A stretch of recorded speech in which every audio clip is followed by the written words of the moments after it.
Bismillahirrahmanirrahim. Assalamualaikum warahmatullahi wabarakatuh. Baiklah, kami dari kelompok 10 akan mempresentasikan hasil makalah kami dengan judul Makna dan Arti Konsep Koordinasi Syariah. Anggota kelompok yang pertama, saya Rihadatul Aisy, NIM 2230404163. Nama saya Niko Zarmanda Putra, NIM 2230404133. Dalam pandangan Al-Quran, terdapat dua kata bantu untuk mempelajari pengkoordinasian. Kata tersebut adalah syaf dan umat. Kata syaf identik dengan koordinasi. Koordinasi menurut kata ini adalah suatu perkumpulan atau jamaah yang mempunyai sistem yang teratur dan tertib untuk mencapai tujuan bersama. Dalam surat Al-Syaf ayat 4 dikemukakan yang artinya, sesungguhnya Allah menyukai orang yang berperang di jalannya di dalam barisan yang teratur. Mereka seakan-akan seperti suatu bangunan yang kokoh. Maksud dari syaf di ayat tersebut adalah menyuruh masuk ke dalam sebuah barisan atau organisasi supaya terdapat keteraturan untuk mencapai tujuan. Koordinasi dalam suatu organisasi merupakan pengaturan yang aktif, bukan pengaturan dalam arti pasif berupa pembuat aturan mengenai segala gerak dan kegiatan dan kinerja antara atasan dengan bawahan yang mempunyai tugas dan kewajiban yang saling berhubungan satu sama lain. Koordinasi menurut Fayol dan Gulick dan Urwig adalah salah satu fungsi manajemen. Organisasi menurut Gulick mengandung koordinasi dengan definisinya. Organisasi adalah alat saling menghubungkan satu satuan kerja yang memberikan mereka kepada orang-orang yang ditempatkan dalam struktur wewenang sehingga pekerjaan dapat dikoordinasikan oleh perintah para atasan kepada bawahan yang menjangkau dari puncak sampai ke bawah dari seluruh organisasi. Sependapat dengan Gulick, Scott mendefinisikan organisasi formal adalah suatu sistem mengenai kegiatan-kegiatan yang dikoordinasikan dari sekelompok orang yang bekerja sama ke arah suatu tujuan bersama di bawah wewenang dan kepemimpinan. Jadi dapat disimpulkan, koordinasi selalu diperlukan dalam setiap organisasi kecil dan besar, baik organisasi yang sederhana maupun kompleks. Dalam mencapai tujuan organisasi, selalu ada saja hal-hal yang saling berkaitan dan perlu dikoordinasikan. B. Masalah dalam koordinasi. Peningkatan spesialisasi akan menaikkan kebutuhan akan koordinasi. Tetapi, semakin besar derajat spesialisasi, semakin sulit bagi manajer untuk mengkoordinasikan kegiatan-kegiatan khusus dari satuan-satuan yang berbeda. Paul R. Lawrence dan J. Willard mengungkapkan 4 tipe perbedaan dalam sikap dan cara kerja yang mempersulit tugas pengkoordinasian. Yang pertama, perbedaan dalam orientasi terhadap tujuan tertentu. Para anggota dari departemen yang berbeda mengembangkan pandangan mereka sendiri tentang bagaimana cara mencapai kepentingan organisasi yang baik. Misalnya, bagian penjual menganggap bahwa diverifikasi produk harus lebih diutamakan ketimbang kualitas produk.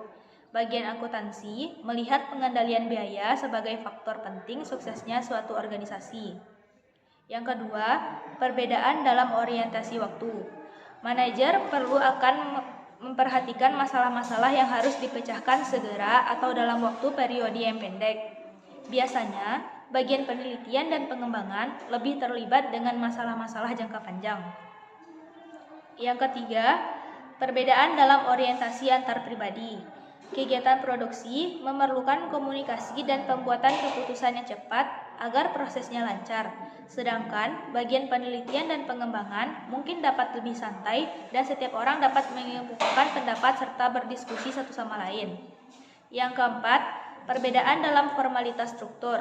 Setiap tipe dalam satuan dalam organisasi mungkin mempunyai metode-metode dan standar yang berbeda untuk mengevaluasi program terhadap tujuan dan untuk balas jasa bagi karyawan. Pendekatan untuk mencapai koordinasi yang efektif. Komunikasi adalah kunci koordinasi yang efektif.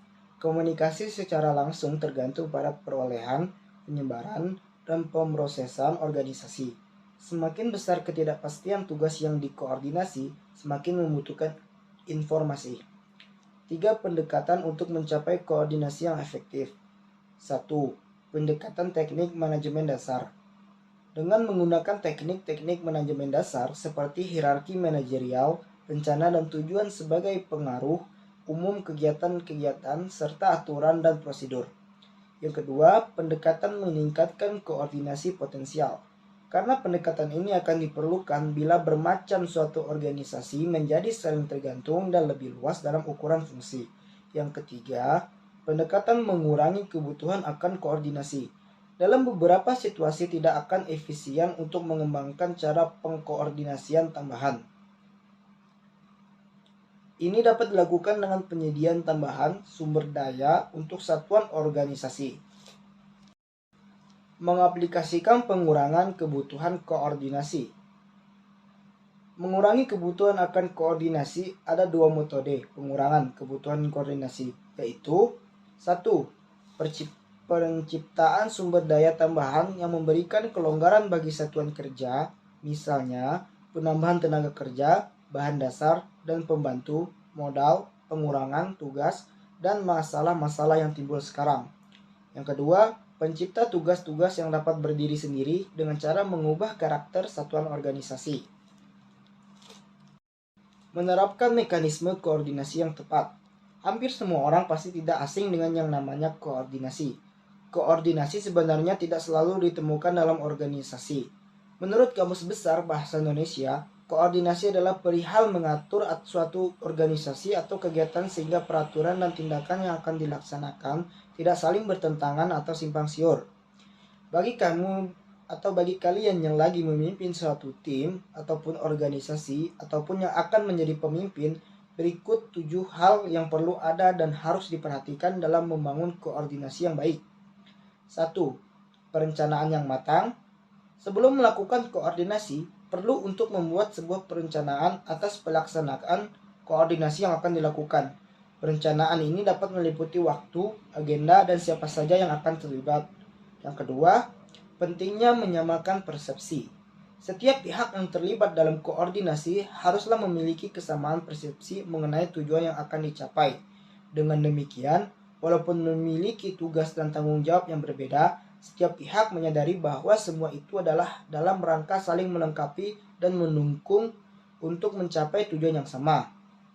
Yang ketiga, pemahaman materi pembicaraan.